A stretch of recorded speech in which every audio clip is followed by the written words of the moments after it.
자신을 되돌아보는 그 시간들을 많이 갖지는 못하고 있습니다. 왜 그럴까요? 왜 많은 사람들이 자기 자신의 이 삶을 되돌아보는 시간을 갖지 못하고 있습니까? 여러 가지 이유가 있습니다. 그 중에 하나는 너무 바쁘다는 것이죠. 분주하게 살아간다는 겁니다. 그리고 또 어떤 또 이유가 있냐면은 자기 자신에 대해서 무관심할 수 있기 때문에 자기의 어떤 삶과 인생을 되돌아보지 않는 삶을 살아갈 수 있다는 겁니다. 근데 오늘 그 본문에 보면은요, 오늘 말씀은 이 전도서입니다. 그러니까 누가 쓴 거죠? 솔로몬이 지은 책 아니겠습니까? 근데 여러분, 솔로몬은요, 다른 게 아니에요. 어떤 걸 얘기해 주냐면은, 솔로몬의 어떤 그 참회로, 그리고 인생론을 우리에게 얘기해 주고 있습니다. 여러분, 그 솔로몬 같은 경우는, 방탕한 삶을 살았어요. 처음에는 하나님을 잘 섬기다가 방탕에 빠지고요. 그리고 온갖 경험을 두루 다 겪지 않습니까? 온갖 부유와 쾌락과 즐거움과 이런 것들 다 경험하게 되죠. 그러다가 이제 나중에 늙음막 해가지고 이제 주님 품으로 오게 됩니다. 그러면서 이 솔로몬이 지은 책이 이제 이 전도서예요. 그래가지고 자기가 한때는 하나님을 섬기다가 방탕했고, 그리고 쭉 지내온 결과, 이게 참 하나님을 섬기는 것이 제일이구나, 경외한 삶이 제일이구나, 이걸 깨닫고 이 책을 지은 거예요. 그래서 이제 이 후세 사람들이 이것을 읽고, 정말 이제는 우리 인생을 좀 생각하면서 살아라, 막 살아가지 말고, 이걸 우리에게 알려주고 있는 겁니다. 그래서 오늘 본문의 그 말씀도 마찬가지예요. 우리에게 우리 인생을 되돌아보게 하고요, 우리 인생의 의미를 깨닫게 해주는 그런 책입니다. 그런 말씀이 나와 있어요. 근데 그런 장소가 어디 있냐라고 이제 솔로몬이 얘기를 하는데, 잔치집이 아니라 초상집이라고 그러네요. 오늘 2절 보니까 이렇게 나와 있습니다. 초상집에 가는 것이 잔치집에 가는 것보다 더 낫다. 여러분, 그 잔치집은 어떤 것입니까? 잔치집에는요, 뭡니까? 보면 돌 있고요, 그 다음에 6승, 7승, 8승, 그의 결혼식, 쭉 보면 다 잔치 분위기 나지 않습니까? 거기 하면 어떤 게 있습니까? 먹을 것이 많아요. 사람들이 슬픈 얘기 안 해요. 유쾌한 얘기를 합니다. 즐겁게 얘기를 해요. 만나서 웃고, 그렇게 합니다. 그 사람들은요, 이렇게 잔치집에 가는 것이 좋아해요. 거기에 가는 것을 본능적으로 좋아해요. 하지만 이런 본능적인 생각을 바꾸라는 거예요. 솔로몬은 잔치집 가는 것보다 잔치집에 가는 것이 낫다 라고 얘기를 합니다. 왜 그렇습니까? 여러분, 제가 잔치집에 대해서 얘기를 했잖아요. 그러면 초상집은 어떤 것입니까? 거기에 가면은요, 일단은 엄숙하잖아요. 참 엄숙합니다. 진지합니다. 자기 자신의 인생의 의미를 물어요. 그리고 고인된 사람의 그 죽음을 보면서 자기 자신을 생각합니다. 평상시에는 그냥 지나가요. 아무 생각 없이 이렇게 살다가 그 고인의 죽음을 딱 보는 순간 자기 자신을 생각하는 거예요. 그래서 2절에 보면 이렇게 나왔지 않습니까? 초상집에 가는 것이 잔치집에 가는 것보다 더 낫다, 그 이유가 나와요. 거기 보면, 뒤에 보면은요, 살아있는 사람은 누구나 죽는다는 것을 명심해야 한다. 근데 어떤 건 이겁니다. 우리 이제 이 초상집에 가면은 죽음 있잖아요. 그것을 보고, 야, 너도 이와 같이 죽는다. 이거를 확인해도 너도 마찬가지로 이와 같이 죽는 거야. 이렇게 얘기해 준다는 거예요. 근데 이거를 누가 얘기해 주는 게 아닌 거예요. 자기 스스로 그것을 보면서 그것을 깨닫는 거예요. 그 의미를, 인생의 의미를 깨닫는 겁니다. 야, 사람은 언젠가는 이렇게 죽는구나. 이와 같이 나도 언젠가는 죽는 날이 있겠구나. 이런 마음이 절로 듭니다. 사람이 이런 마음을 갖게 되면은요, 참 마음이 낮아져요. 참 마음이 겸손해집니다. 나도 언젠가는 저렇게 죽는다 이것을 생각하고 그것을 보면서 생각하는데 여러분 어떤 사람들 마음이 안 낮아지겠습니까?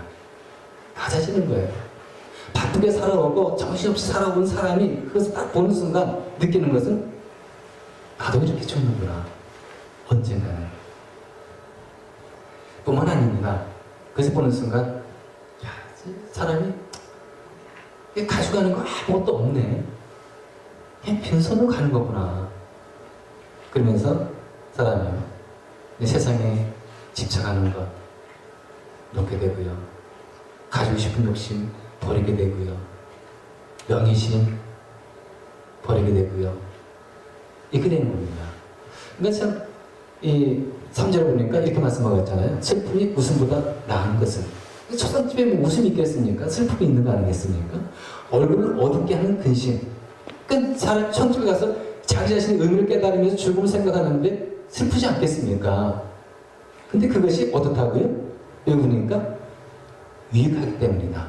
유익하다는 거예요.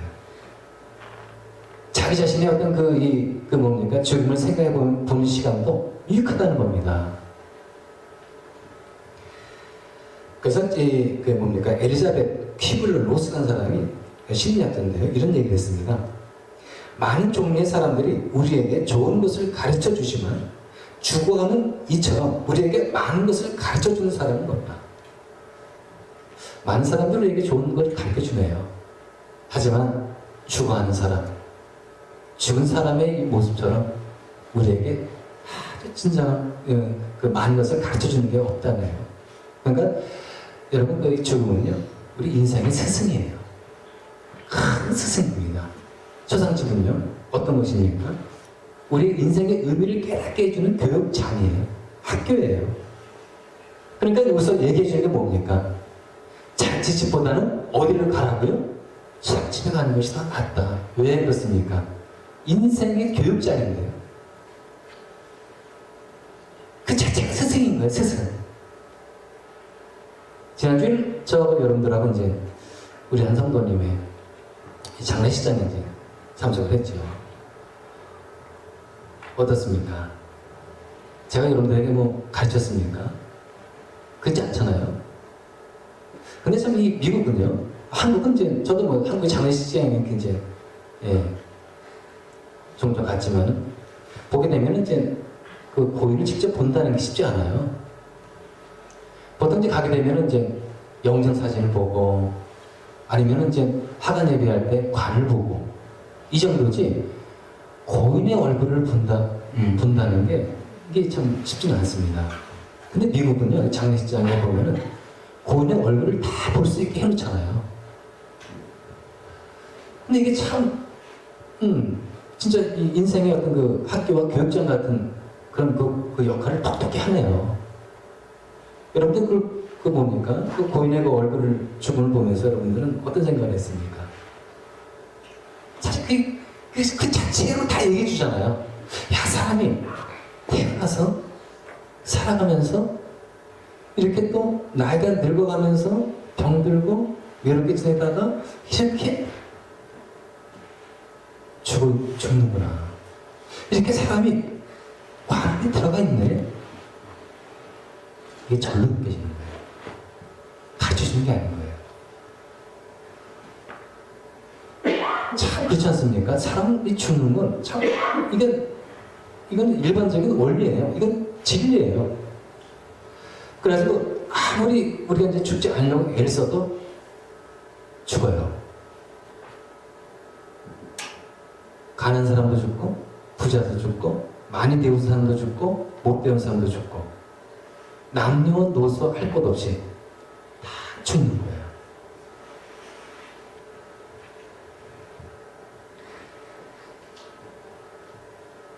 근데 이제 실제는 사람들이 이제 어떻게 이제 살아갑니까?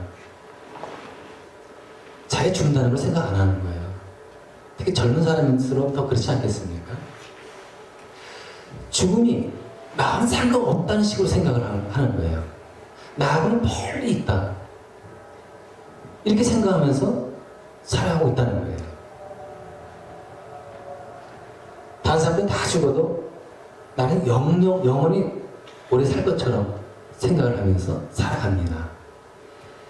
잘 그게 아닌데, 그게 아니잖아요. 그럼 어디서 볼 수 있는 겁니까?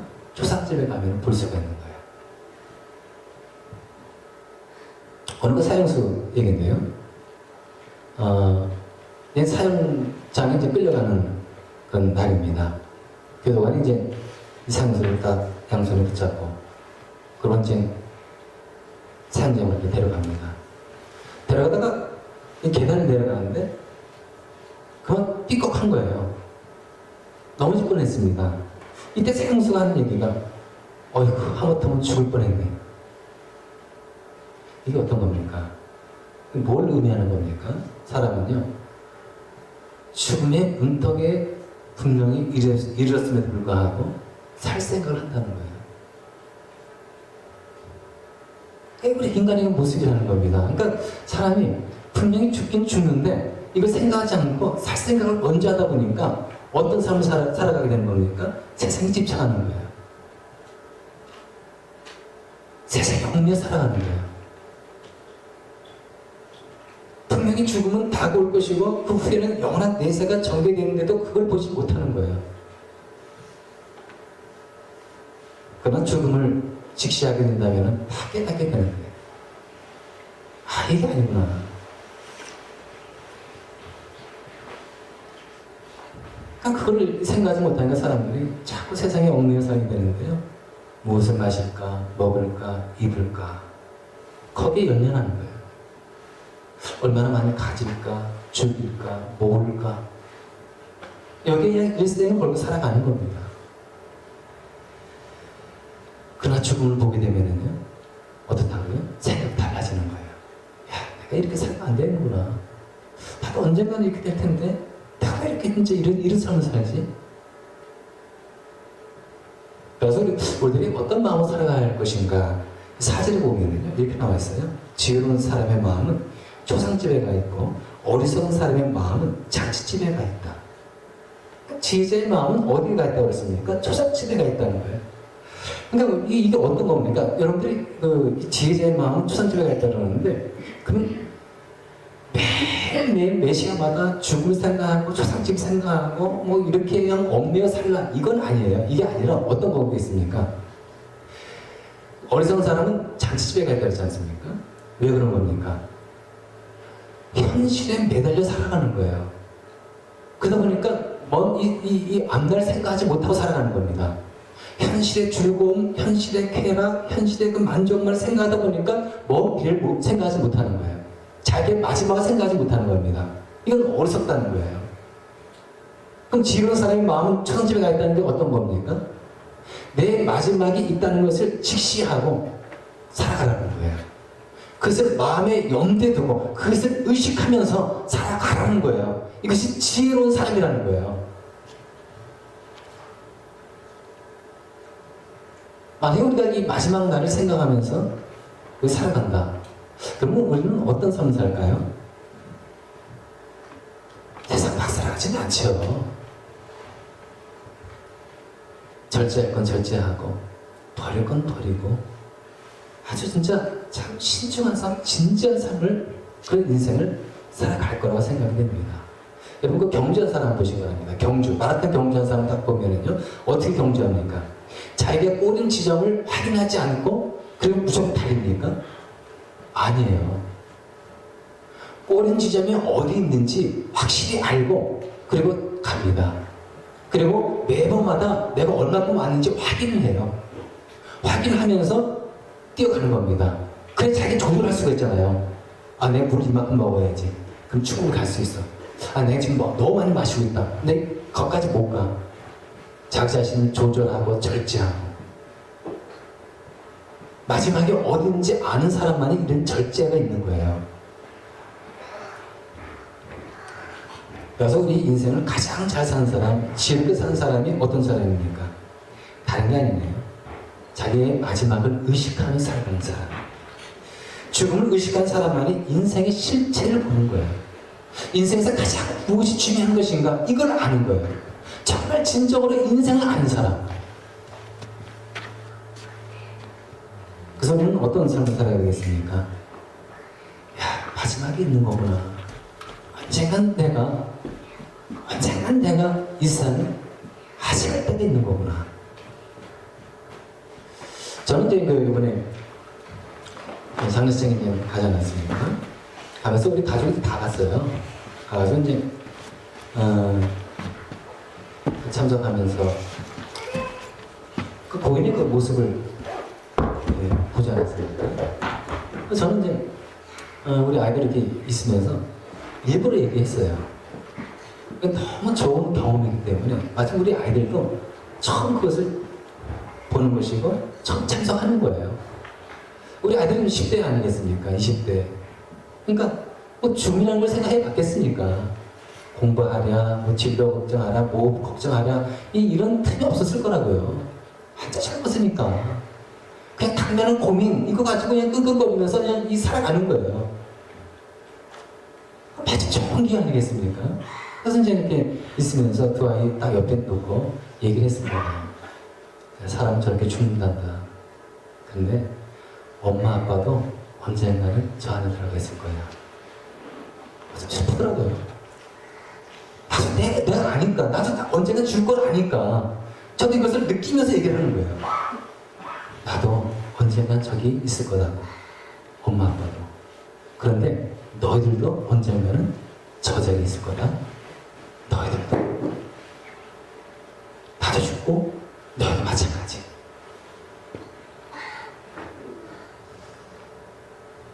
참 이렇게 하면서 우리가 인생의 실체를 우리가 봐야 되지 않겠습니까? 야, 인생이 이렇게 시작해서 이렇게 마치는 거구나. 이게 인생이구나. 참 인생은 짧구나. 야, 어떻게 인생은 참 너무 허무하다. 이걸 어릴 적부터 얘기해 주는 게 참 좋다는 생각이 들어요. 그래야 인생을 진지하게 살 거 아니겠습니까? 막 살지 않을 거 아니에요.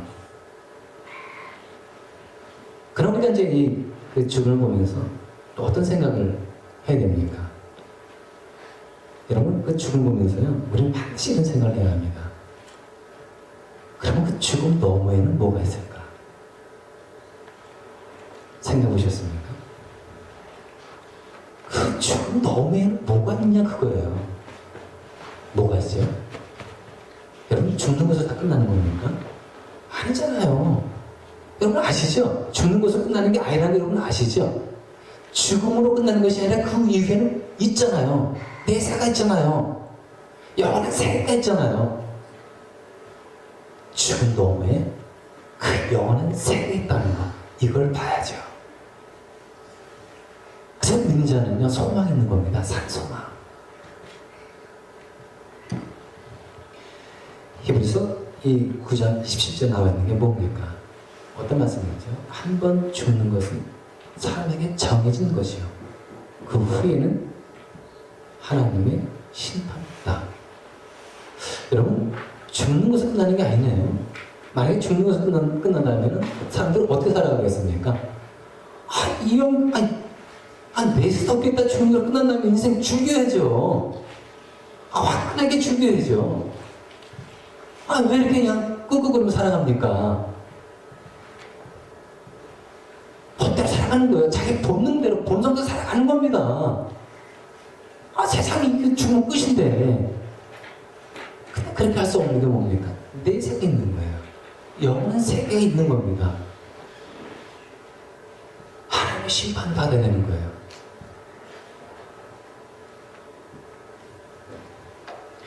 하지만 죽음의 문제를 해결받는 우리들은 어떻습니까? 이 천국에 대한 소망이 있기 때문에 결코 죽음은 두려운 게 아니라는 거예요. 우리 그걸 봐야 되는 겁니다. 왜 그렇습니까? 예수님 때문에 그렇잖아요. 요번 15장 25절에 우리에게 주신 그 하나님의 그 예수님의 그 말씀이 어떤 말씀입니까?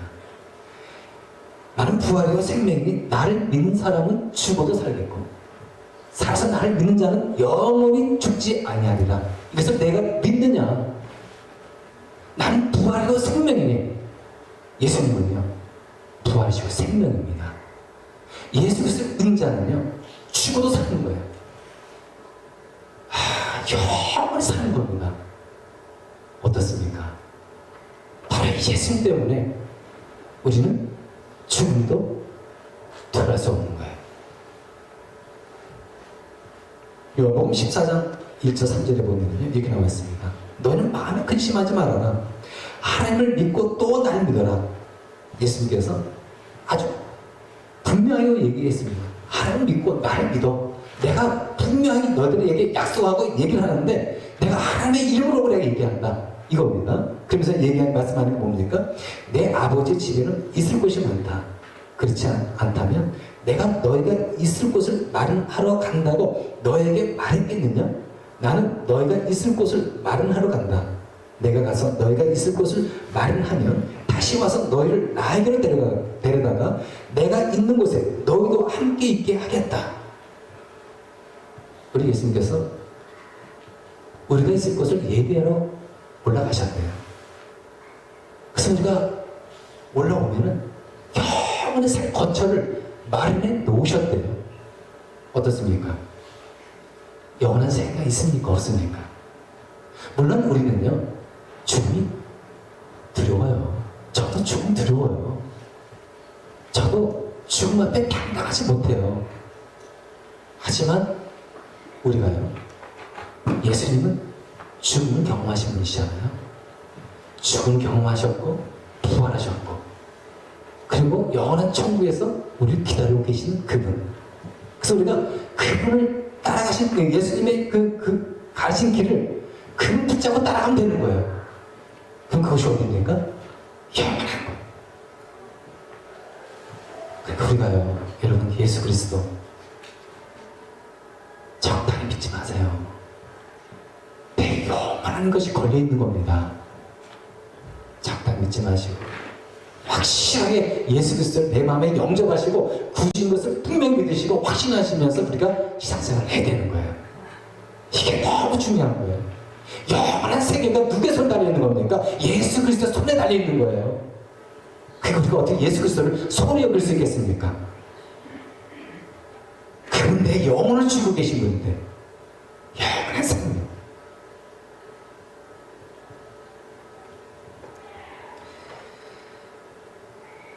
어느 날 한 그 역에서 이제 거기서 폭풍우를 만났습니다.